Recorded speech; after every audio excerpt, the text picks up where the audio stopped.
આપણા બધાની તકલીફ એ છે કે મને કોઈ સમજતું નથી, મને કોઈ પ્રેમ કરતું નથી, મારું કોઈ સાંભળતું નથી. પણ ત્યારે આપણી જાતને પૂછવા જોઈએ કે આ જગતમાં કેટલા લોકોને તમે સમજ્યા છો, કેટલા લોકોને તમે માફ કર્યા છે. આપણે બધા એવું માનીએ છીએ, સમજવાનું મને, પ્રેમ મને કરવાનો, સન્માન મને આપવાનું, મારી ભૂલની માફી મને આપે, બધું મને મને મને મને મને. ઇવન પતિ પત્નીઓમાં અત્યારે તકલીફ છે, એવું નથી કે માત્ર સામૂહિક આ તકલીફ છે. એમણે બધી છૂટાછેડાઓની ને બધી વાત કરી. હું વાત સાથે થોડી અસહમત એટલા માટે છું કે બધા એવું કે 10 વર્ષથી આ લોકો એક સાથે રહેતા હતા અને આ એક સ્ત્રી આવીને એ છૂટા પડી ગયા. તમારી 10 વર્ષનો સંબંધ આટલો નબળો કે એક સ્ત્રીના વિચારથી તમે આમ એમ કહી દો, સાહેબ એ સ્ત્રીનો કોઈ વાંક જ નથી, તમારી 10 વર્ષની સમજમાં કાંઈક છેદ હતો એટલે કોઈક આવીને બેસી ગઈ. તમારી સમજને એવી પરિપક્વતા બનાવો કે ગમે એટલા લોકો આવે અને તમે એવું માનતા હો કે કોઈ સ્ત્રીને મજા આવતી હોય આ બધું કરવામાં, તો એ ભૂલી જજો. દરેક સ્ત્રીને પોતાનું ઘર બાંધીને મોટું રાખીને જ મજા આવતી હોય. એને ગર્વથી કેવું ગમે કે અમે જોઈન્ટ ફેમિલી છે, મારું 35 જણાનું કુટુંબ છે, અમારું 20 જણાનું કુટુંબ છે. પણ ક્યારેક કુટુંબ એકબીજાને સાથ અને સહકાર એવો નથી આપી શકતો, એટલા માટે ફેમિલીમાં ક્યારેક આવી સ્પેસ ઊભી થાય છે. વૃદ્ધ મિત્રોને મારે એવી સલાહ છે કે ક્યાંક ઊંચો અવાજ એનો થતો હશે તો ક્યાંક થોડા એડજસ્ટમેન્ટ આપણે કરવા પડે. એક વખત તમારી જિંદગીમાં તમારી પત્નીએ રોજ તમને 5 વાગે ચા આપી છે. હવે એ પત્ની વૃદ્ધ થઈ છે, હવે એ વહેલી ઉઠી નથી શકતી. દીકરાની બહુ 6 વાગે ચા બનાવતી હોય તો એવા ધીંગાણા કરીને સાહેબ એક ચાની રકાબીમાં આપણું ઘર ભાંગીએ આપણે.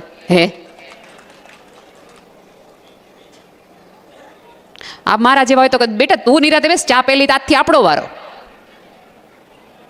આપણા હાથમાં છે કે આપણે આપણા કુટુંબને, આપણા સમાજને કઈ રીતે પોતાના હાથમાં રાખવો. પણ આપણને ટેવ પડી ગઈ છે કે કાંઈ પણ ખોટું અને ખરાબ થાય છે એના લીધે થાય છે. બીજાને દોષ આપવામાં આપણને મજા આવે છે કારણ કે એમાં મારી જવાબદારી કંઈ નથી રહેતી. કોઈ દિવસ આપણે સામે બેસીને એકબીજાને વાત જ નથી કરતા. બેને કીધું કે હું એક પંચ ચલાવું છું, સારી વાત છે. પણ પંચની સામે જેટલા આપણે ખુલીને વાત કરીએ છીએ ને એટલી ખુલીને વાત ઘરમાં કરીએ છીએ. ક્યારેક ભેગા થાય અને વાતો એકબીજાની ખબર પડે ને તો પતિ અને પત્નીને બેયને એકબીજાને એમ થાય કે આવી વાતનું ખરાબ લગાડવાનું. સાહેબ જ્યારે ઝઘડો ને ત્યારે નવી સમજ માટે ઝઘડો. આપણે ઝઘડો કરીએ છીએ ત્યારે હંમેશા જૂની વાત માટે કરીએ. તે દિવસે નહોતું કર્યું કેમ? તે દિવસે તમે મને ઓલું કહી જ દીધું હતું બધાને સામે કેમ?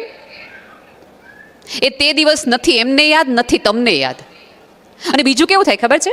તમે કાંઈ પણ સારું વાંચો, સારું જુઓ કે કાંઈક સારું સમજો ને એટલે તરત જ તમે મારો કોઈક વિડીયો જોવો એટલે તરત તમને મોકલી દો મારા વરને, એને કહું જો આમ હોય.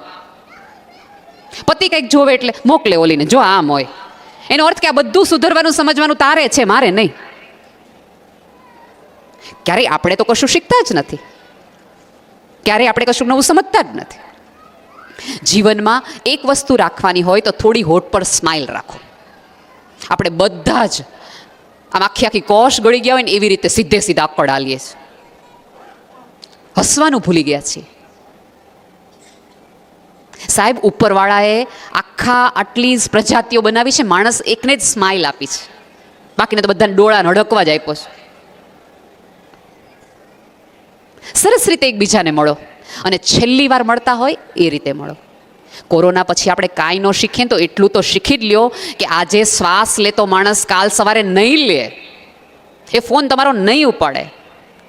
તમારી બાજુમાંથી જ જીવન ક્યારે વયું જશે અને તમે ઉઠાડશો ને કોઈ વ્યક્તિ નહીં ઉઠે ત્યારે તમારી પાસે અફસોસની યાદી ન હોવી જોઈએ, સંતોષની યાદી હોવી જોઈએ કે આને મેં જીવાડી દીધો, એ જીવ્યો ત્યાં સુધી મેં એને જીવનના તમામ આનંદ આપ્યા છે.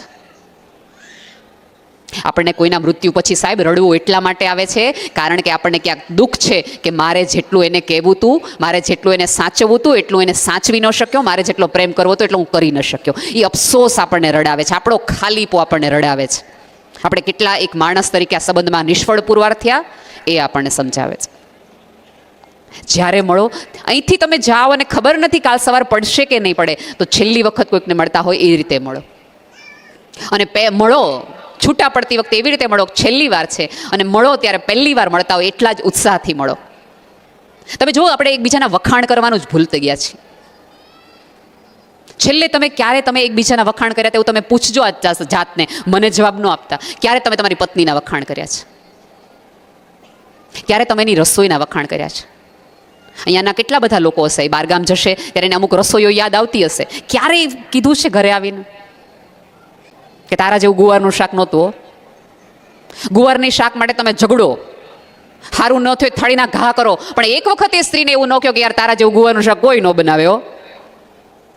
નહીં, આપણે વખાણ કરવાનું જ ભૂલી ગયા છે. એકબીજાને આપણે મળીએ ને, સ્ત્રીઓમાં મારે ખાસ એવું થાય, કોઈક સરસ લાગતું હોય તો આપણે શું કહેવાય, સીધું એમ તો કહેવાય નહીં કે રૂપાળા લાગો છો, કારણ કે એમાં તો આપણને બહુ તકલીફ પડે. કેમ હમણાં બહુ જાડા થઈ ગયા છે? એટલે ઓલા બેન એમ કે ના ના આ તો જૂનો ડ્રેસ છે. તો આપણે 3 જણાને ગવાહી તરીકે નથી લાગતા? પછી એમાંના 3 જણા હવે જાડા ન લાગતા હોય, બેન દુબળા લાગતા હોય, તોય સરસ લાગતા હોય, ફિટ લાગતા હોય, કેમ ફીકા લાગો છો? એટલે બેન કે નાના સરસ જ છો એકદમ, ના રે ના પહેલા જેવા નથી લાગતા. અને 1 સેકન્ડ માટે માની લો કોઈક સ્ત્રી પહેલા જેટલે કરતાં ઓછી વૃદ્ધ થોડી લાગે છે, અથવા થોડુંક કરમાઈ ગયા છે, અને તોય કોઈક આવીને એમ કે તમે હજી આંટી એટલા સરસ દેખાવડા લાગો છે, એટલે તો આપણને શું થાય, અરે તેની જુવાની જોઈ નથી કેવી હતી, એનો અર્થ કે અત્યારે તો નથી જ હારા લાગતા. તમારામાં એ તકલીફ છે, તમને એમ કે મારામાં જ માથાકૂટ છે એમ. તમે લોકો મળો ત્યારે એકબીજાને એમ કહો, ભલામણા તેદી ઓલી જમીન લઈ લીધી હોત ને તો હોનાનો ટુકડો હતો, કેટલું કીધું માયનો નહીં આ. અને 1 સેકન્ડ માટે વ્યક્તિએ માએ લઈ લીધી, એ સોનાનો ટુકડો જમીન લઈ લીધી હોય તો આપણે શું કહીએ, તેદી મેં કીધું તું કાઢી નાખો.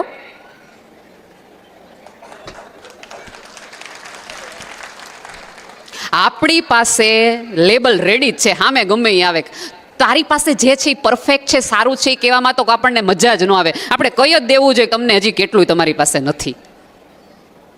આપણને અનુભૂતિ જ નથી કે આપણી પાસે કેટલું બધું છે. હું સાચે કહું છું કે આપણે બહુ જ સુખી માણસો છીએ. અને અનેક વાર મેં કીધું છે કે કોરોના પછી જે લોકો જીવતા રહી ગયા છે ને, એ લોકોએ ઉપરવાળાનો એટલે આભાર માનવો જોઈએ, કારણ કે ઉપરવાળાને હજી એવું છે કે આ લોકો માણસની જેમ જીવી શકશે ને. રાખો થોડીક વખત, કુદરતને તો ખોટા ન પાડો મારા બાપ. એણે જો તમારા ઉપર હજી શ્રદ્ધા મૂકી હોય, એ તમને હજી શ્વાસ અને ધબકાર આપતો હોય, તો તમને હું કામ કોકના શ્વાસ દબાવી દેવાની આટલી ઈચ્છા થાય છે? જ્યારે કોઈકને મળો ત્યારે તમને મળ્યા પછી માણસને એવું થઈ જાય કે આને 2 ઘડી જોઈ લઈએ ને તો એ હાશકારો થાય.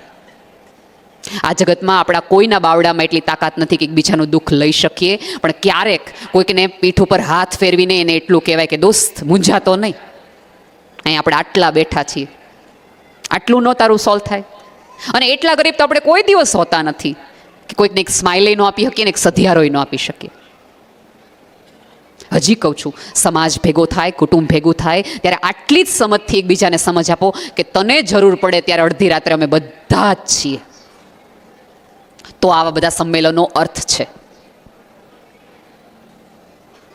તો કોઈકની દીકરીને ત્યાં કોઈકનું માગું આવતું હોય ને તમને પૂછવામાં આવે, 2 વસ્તુ તમને ખબર હોય તો ઢાંકતા શીખો દોસ્ત. જેણે કોકનું ઢાંક્યું હોય ને એનું ઉપરવાળો ઢાંકે. પણ આપણને તેમ થાય કે આ લોકોને ઓલી ખબર નથી, બહુ કરી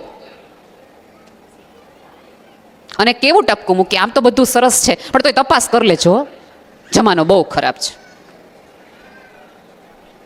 એ માણસ તમારી પાસેથી સાચી સલાહની અપેક્ષા લઈને આવ્યો હતો કે એમાં તો આ માણસ કદાચ મને સાચી વાત કરશે. એને ખબર જ છે કે જમાનો કેટલો ખરાબ છે, પણ એને કંઈક એવું લાગ્યું કે તમે માણા હારા છો એટલે તમને પૂછવા આવ્યો હતો.